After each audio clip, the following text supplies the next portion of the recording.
We are expecting 1.2 million learners to be able to have what we call selectional pathways, after which they select subject combination. And this is how the system goes. It's a very easy system. You log in to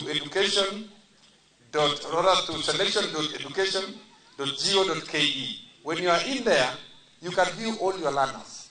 When you get there, you pick your first learner. You tell them, learner, which is your subject combination?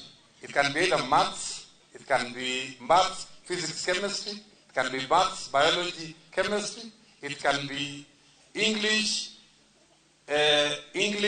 history, geography, it can be whatever combination. You tell them to pick the best 3 combinations. And in every combination, they have a set of 4 schools. So in total, a child will be able to select 12 schools.